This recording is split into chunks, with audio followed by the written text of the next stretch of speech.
Horizon Gents from Lucy Reaction, and this is Miscellaneous Miss, Eros and Psyche by the channel All Sarcastic Production. Happy Valentine's Day, people. In celebration, let's take a look at Taylor's oldest time, Eros and Psyche. Yeah, this is related to Valentine's Day. Okay. All Sarcastic Production is a great channel. I read to lots of their video by now. Lots of myths and about Greek and different type of places. When it comes to myth and things like that, it's usually red who covers that, history, blue covers that. I reacted to a video from, obviously blue. I'm going to react to that more from that too, but right now I'm reacting to, Greek mythology. It's always fun. I reacted to a few already, so I'm kind of getting used to it. I know something now, so that's something at least. So yeah, let's watch this one. Remember, people, if you like my reaction, don't forget to like and subscribe. Check out the reaction today. There's a link in the description. Check out the cast wall playlist like All Sarcastic Production, Internet Historian, Salmonella, Real Life Lore, Kusgasat, CGP Grey, and yeah, let's watch this one. This is a true story. Last year, spring quarter, for my third quarter of Greek thought and literature, I took a course on love. My teacher was an absolutely gorgeous man with a beautiful accent and the most piercing of eyes. And one of the things he taught us was that, for the Greeks, love had many different meanings. There was agape, the unconditional love of one's fellow humans; phileo, platonic love of one's friends; storge, love of family; and eros. Now, of these four, eros is definitely the most well-known. It's the deep, passionate love one feels for a romantic and/or sexual partner. And, not so coincidentally, it's also the name of the Greek god of love. Eros, as far as gods go, has been through many incarnations. There's the aspect of Eros that's an ancient primordial deity older than the gods themselves, and in that incarnation, Eros is characterized as a being even more powerful than Zeus, in part because he can jerk the guy around like a puppet. See every myth where Zeus couldn't keep it in his pants, also known as every myth. There's the aspect of Eros that's the child of Aphrodite, representing love as a consequence of beauty. And then there's Cupid. We don't like to talk about him. Now, typically, those first two representations exist concurrently in the same character. Eros will simultaneously be Aphrodite's son and a powerful and ancient force that even the gods fear. I say typically, but really there's only one data point to draw from. There's one major legend about Eros, and that is the myth of Eros and Psyche. So, Psyche is a princess, but not just any princess, a beautiful princess. Plot twist? But she's not just any beautiful princess, she's a lonely beautiful princess. Plot twist? But she's not just any lonely beautiful princess, she's a lonely beautiful princess even more beautiful than Aphrodite! Oh, that ain't good. In fact, since Psyche is so incredibly beautiful, people have started worshipping her instead of Aphrodite. My god, it's just like high school. Now, those of us familiar with Aphrodite through the Golden Apple, the Iliad, or just Greek mythology in general, know that she doesn't really handle people being prettier than her very well. But Aphrodite has just the plan to take Psyche down. She'll make her fall in love with a hideous monster. Aphrodite, you are a goddess. Why don't you just kill her? Aphrodite knows just the guy to call and summons her son Eros to make Psyche fall in love with something gross. Eros scoots down to the mortal world to do the thing, but when he sees the beautiful Psyche, he's startled by her gorgeousness and accidentally stabs himself with one of his arrows. Way to go, smart guy. But meanwhile, back in the mortal world, Psyche is, we recall part 2 of her characterization, very lonely. See, she's beautiful, but in a way that people worship from afar. She wants to be loved, but she's just too beautiful for this sinful world. Yeah, okay. And it's really starting to get on her She's so beautiful that people are actually frightened to talk to her or something. Okay. nerves. So she goes to the Oracle and asks her if she'll ever find true love, and the Oracle responds that she will, but she'll fall in love with a terrible monster that even the gods fear. So Psyche is taken to a big scary cliff and left there so her monster boyfriend can find her, and Zephyr, the west wind, carries her off to her monster boyfriend's gorgeous and luxuriant palace. Man, Greece has way classier monsters than we do. Anyway, turns out her monster boyfriend is invisible, and he tells her that she'll be totally safe and provided for by his many invisible servants, but she can never see him. Not even— Wait a minute, is that Eros?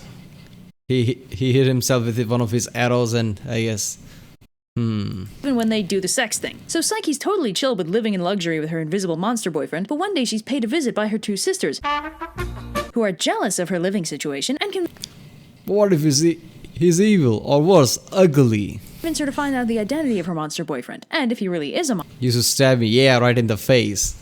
monster, to kill him before he kills her and her unborn child.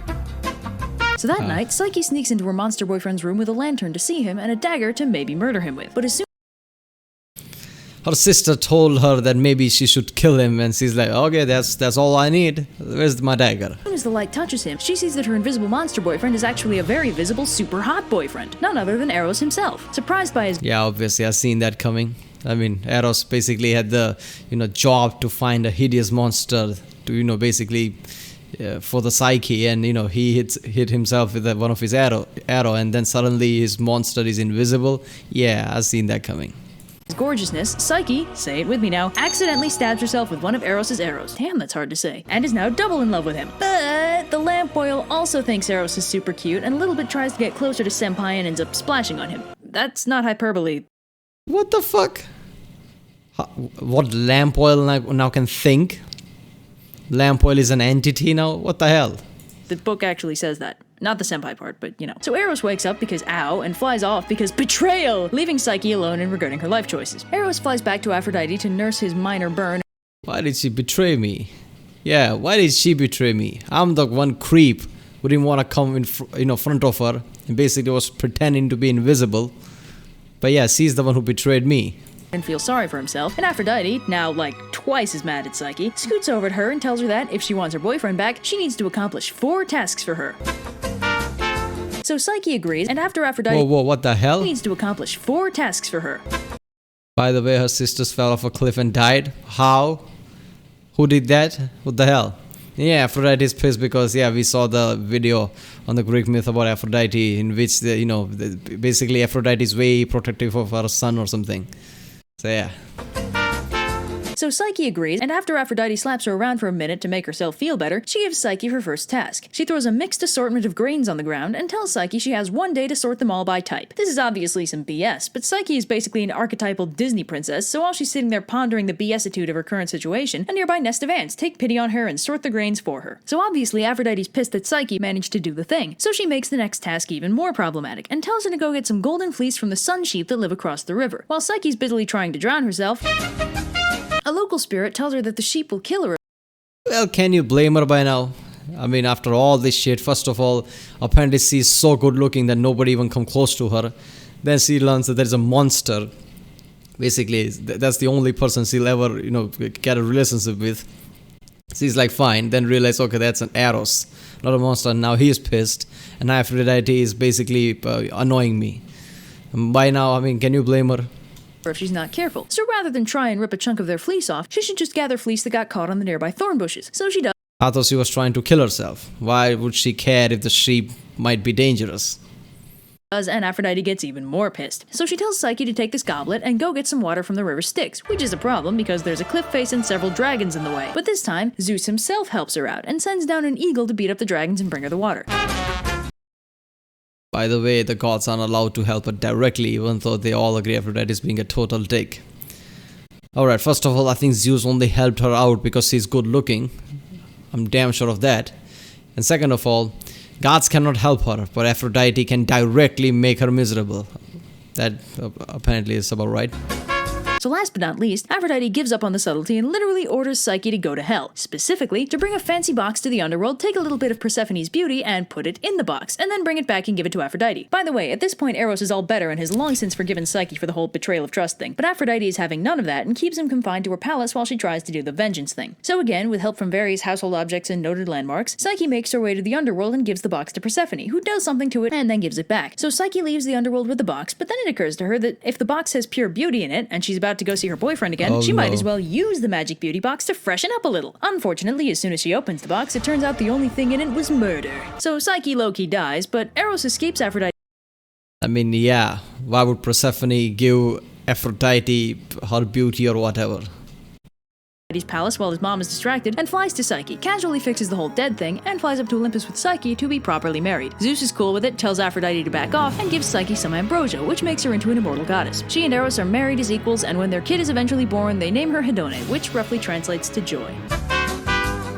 10 minutes ago I saw you. I looked up when you came through the door. Psyche means soul. Started really. Psyche means soul, so this entire story is a metaphor for the union of love and the human soul and how it gives birth to happiness. Yeah. You gave me the feeling the room had no ceiling or floor. 10 minutes ago I...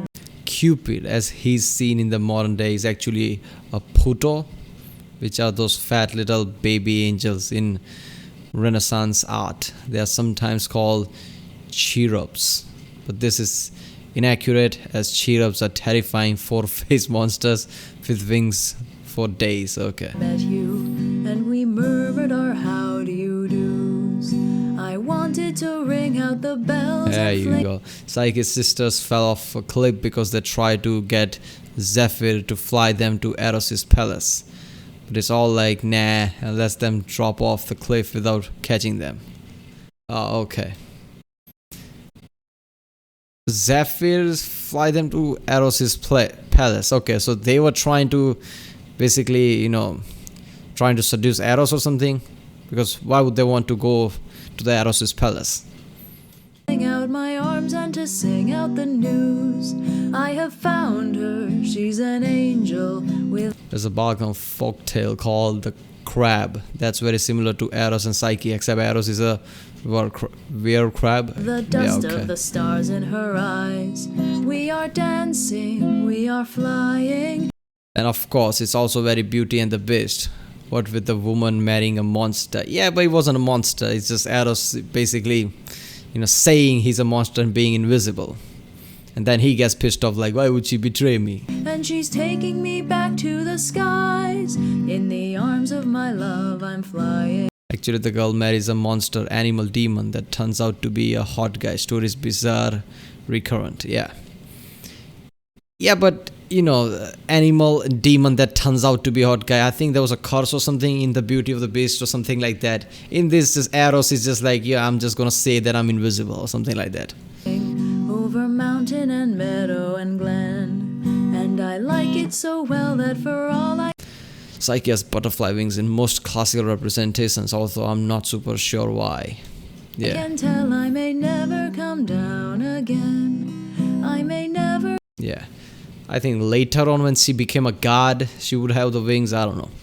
Yeah, this was a good myth story, man. I thought it was gonna be a weird, just Cupid or whatever Valentine's Day type of story. Not much into it, but this was fun. Aphrodite was inside, so of course it's gonna be fun. Aphrodite, Hades, Persephone. Whenever these people are introduced, it's always fun. Even the Zeus pops down sometimes. Yeah. Alright people, if you like my reaction, don't forget to like and subscribe, check out the reaction. There's a link in the description, check out the cast for the playlist, check out the end cards, and I guess I'll see you next time.